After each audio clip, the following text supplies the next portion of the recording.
ওগো, আমার লুঙ্গিটা তো খুঁজে পাই না, একটু খুঁজে দাও না। আহ, প্রতিদিন শুধু লুঙ্গি খুঁজে পাই না, উনারে প্রত্যেকদিন লুঙ্গি খুঁজে দেওয়া লাগবো আমার। তুমি নিজে একটু খুঁজে নিতে পারো না? কি বউ, কাজ করতে কি সারাদিন লাগে? কাজ ধরবে আর কাজ একদিক দিয়ে হয়ে যাইব। কি রান্নাঘরের মধ্যে পুটুর পুটুর পুটুর করে সারাদিন, বুঝি না। না আম্মা জান, আমি তো কিচ্ছু করি না। আমরা কাজ করছি, মেশিন ফেল।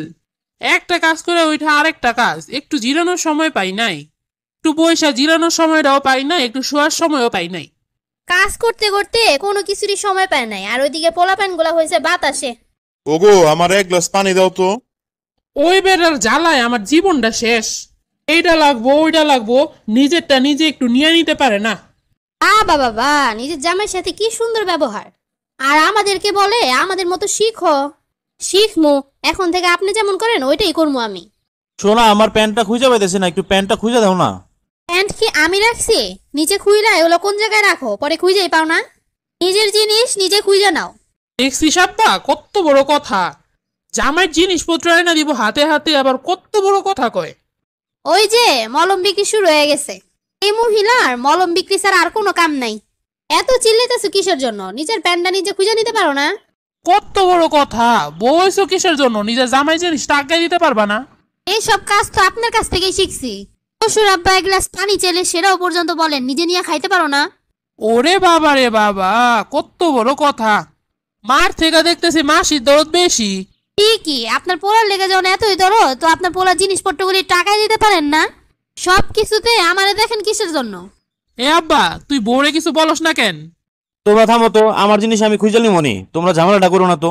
ওরে সেমরা, বউয়ের পক্ষ নিতাছ এখন।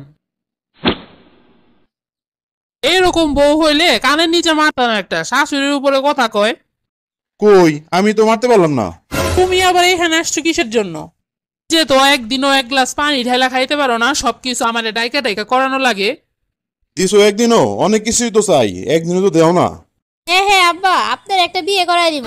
ওরে শাকচুন্নি, তোর মনে কত শয়তানি। তুই আমার স্বামীরে বলো এইসব কথা? কেন আম্মা, কিছু হইলে যে আপনি আমার স্বামীরে বলেন এরকম বউ আনার দরকার ছিল না? মাইয়ার কি অভাব আছিল? শ্বশুর আব্বার মনের মতো হইতেছেন না আপনি, তো উনারা এখন একটা বিয়ে করাই দিলে সমস্যা কি? হ বৌমা, আমি রাজি। ওরে বুইরা, তোর পিছনে আমি সারা জীবনটা যৌবনটা শেষ করলাম। আমার জীবনটা কি বাকি রাখছো কিছু? এত বছর ধরে সবকিছু মুখ বুঝা সহ্য করে আসতেছি, শুধু এই বড় বড় পোলাপান আর বৌমার সামনে মুখ পুইটা কিছু বলতে পারি না। আব্বা সমস্যা নাই, আমি আছি, এখন মন খুলে কথা বলেন। হ্যাঁ হ্যাঁ, এখন খুব মনের মতো হইতাছে। হইব না কিসের জন্য? আপনি নিজেই যখন অন্য কারোর উপরে এসব চাপান তখন কেমন লাগে? আব্বা আম্মা, তোমরা কি শুরু করলে এখন? আমি শুরু করছি নাকি তোর বউ শুরু করছে? তোর বউ দেখ কি সব বলতেছে। কি কইছি? ঠিকই তো বলছি। আপনি আমার শ্বশুরের সাথে যা করেন তা আমি আমার জামাইয়ের সাথে করলেই দোষ? শুনছস তোর বউ কি বলে? এখনো তুই ঘরের মধ্যে রাখবি এই বউ? আম্মা, তোমরা রাগারাগি করো না তো, আমার প্যান্টটা আমি খুঁজে পাইছি। এখন তোমরা থামো, কালকে প্যান্টটা লন্ড্রিতে দিয়েছিলাম, আমার মনে আসছিল না। দেখছো, তোমার ভুলে তুমি খুঁজে পেতেছিলে না, আর এইদিকে শুরু হয়ে গেছে বিশ্বযুদ্ধ। এই শাশুড়ি এগুলোর কোনো কাজকর্ম নাই, একটু কিছু এলে শুরু করে দেয় যুদ্ধ। অথচ নিজের জামাইরে সম্মান করে না, আমরা আবার তার থেকে কি শিখবো? আমার তো আফসোস লাগতেছে শ্বশুর আব্বার জন্য। আরে মানুষটা কত কষ্ট না সহ্য করছে। হ বৌমা, তুমি ভালো একটা শাশুড়ি দেখো, এক গ্লাস পানি দেয় না, একটা জিনিস লাগাই দেয় না, সারাদিন খালি খেস খেস করে। ওরে আল্লাহ রে, এটা শোনার আগে আমার মাথায় ঠাডা পড়লো না কিল্লেগা। ইস রে, ওনার শরীরে খুব লাগতাছে, আর উনি যখন আমারে বলে তখন আর কোনো রকম লাগে না। তুই আমার পোলা হয়ে এইসব দাঁড়ায় দাঁড়ায় শুনতেছস? ও মা, তোমরা যে খালি খালি কেন এইসব ঝগড়াঝাটি করো বুঝি না। তোর আমারই দোষ, এই বয়সে তো খেস খেস করলাম কি লিগা? সারা জীবন ভাবছি বুড়ো হইলে মনে হয় একটু ঠান্ডা হইব। আমি এখন বুড়ো হয়ে গেছি, আমার ও করবো সীমাদত্ত। আমি একটা জিনিস চাইলেও আমার দেয় না, অথচ আমার জমি জমা সব অর্ধ অর্ধেক লেখে নিচ্ছে আমি মরে যাওয়ার আগেই। ও, ওইটাই আমার দোষ। আমি চিন্তা করছি বুড়া বুড়ি দুজন কই থাকবো, পোলাপাইন যদি লাত্তি মেরে ফালায় দেয়, এই জন্য টুক লেখা নিছি, ওরা তো অন্তত আমাকেও থাকবো। ওরে বাবা, এ তো দেখি আগের থেকে ভবিষ্যৎবাণী সব করা। অথচ আমার জমি জমা সব লেখে নিয়ে আমার কোনো সেবা যত্ন করে না, খাতির করে না, সম্মান করে না। বিয়ার পরে থেকে শুরু হয়েছে আমার জীবনটা ঝালাপালা। বুড়া বয়সেও আমার শান্তি নাই কপালে। কষ্ট পাবেন না আব্বা, আমি আপনার পাশে আছি। চারটা করা যায় যাচ্ছে, আপনার টেনশন করেন না। এই পোলা, তোর মায়ের কখনো দেখছোস তোর দাদাদের লগে ভালো ব্যবহার করতে?